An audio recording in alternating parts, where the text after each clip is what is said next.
diperhatikan karena inilah yang menjadikan nanti orang menganggap bahwa Pak Jokowi tidak netral. Oke. Kalau dari Mas Hasan, kubu Pak Prabowo melihat negara sudah netral belum dalam gelaran pemilu kali ini sampai detik ini? Meskipun jalan yang dilihat udah lurus ya tadi ya. Baca lagi aja undang-undangnya. Maksud saya jangan kemudian dibikinkan tafsiran-tafsiran yang menipu masyarakat. Undang-undangnya jelas kok. Yang harus netral tuh ASN, TNI, Polri. Oke. Kecuali kalau mau berdebat soal itu. Yang disuruh netral itu ASN, TNI, Polri. Presiden? Nggak ada disebut presiden harus netral. Tapi harus cuti? Harus cuti kan nggak apa-apa. Ya maksudnya boleh berkampanye. Kalau tidak netral tapi tidak cuti gimana? Maksudnya tidak netral dan tidak cuti itu gimana? Tidak netral, melakukan kegiatan yang menguntungkan pasangan calon tertentu, Contohnya tapi apa? tidak cuti misalkan. Contohnya apa? Contohnya apa? Misalnya, kalau saya katakan misalnya, bagi-bagi bansos misalkan tadi. Ya, bagi bansos pakai pesan pilih Prabowo Gibran nggak? Enggak, ada pasti kan orang ketum Golkar bilang bahwa ini dari Pak Jokowi kok. Ya gugat ketum Golkarnya lah. Ya itu makanya itu menandakan sudah Enggak. tidak netral. Gugat Pak ketum Zulhas Golkarnya sudah lah. ngomong juga begitu. Ya kan kita bicara Pak Bukan Jokowi. begitu, kalian tuh nggak fair gitu, nggak jujur. Ya, kalian yang nggak fair. Kalau mau Bilang. terselubung ya kan, kampanye terselubung gitu. Gini, Kalau mau coba. kampanye stop, berhenti, cuti gitu loh. Berapa jumlah BLT? 18 juta.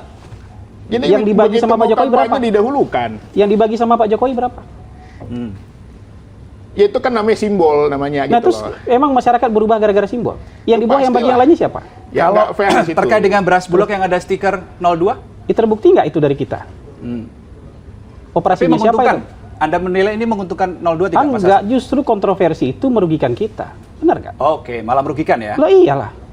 Kontroversi ada tiba-tiba beras bulog, ada stiker misalnya. Ya. Stiker kita yang merugikan kita lah. Tapi yang membuat curiga, kenapa itu nggak diurusin sama beliau dari 02? Ya, dari Coba dia dicari memang ya, siapa yang membuat itu? Dia dikit-dikit buat masuk Langsung dari gitu. ditarik ke pengadilan, taruh di ini, ya kan? Nggak udah lah, jadi pelanggaran menurut saya pemilu. gini, ini contoh ya.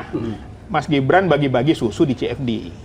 Lalu sama Basul dikatakan tidak memenuhi. Kenapa? Karena tidak menyampaikan visi misi. Padahal kan visi misinya bagi susu, gitu loh. Itu contoh sederhana. Bagi jadi kami ini dalam politik itu bukan soal pelanggaran hukum Bawaslu, tidak. Kita ini punya norma. Masyarakat kita tuh melihat. Anak cucu kita melihat. Bayangkan ketua umum ngomong, ya kan? Ini berterima kasih ke Pak Jokowi, ya kan? Dua ketua umum lagi, ya kan? Itu masa dibilang tidak menggunakan fasilitas bansos tidak untuk politik? Jelas, harusnya fair ngaku aja. Memang iya kami mau menggunakan, gitu loh. Jadi menurut saya politik itu pengecut banget gitu loh. Kalau mau politik, mau kampanye berhenti, stop, ya kan? Cuti, baru boleh begini-begini. Ini enggak, ya kan? Enggak cuti tapi menggunakan fasilitas negara. Itu yang nggak boleh. Bagi kami nggak ada masalah, silakan gitu loh. Tetapi rakyat itu menilai hari ini UGM, UII, UI dan mungkin akan ada gelombang perguruan tinggi lainnya, ini menjadi sebuah gelombang baru. Bagaimana akademisi kita merasa gelisah? Kenapa pemimpin kita tidak menjadi negarawan? Itu masalahnya.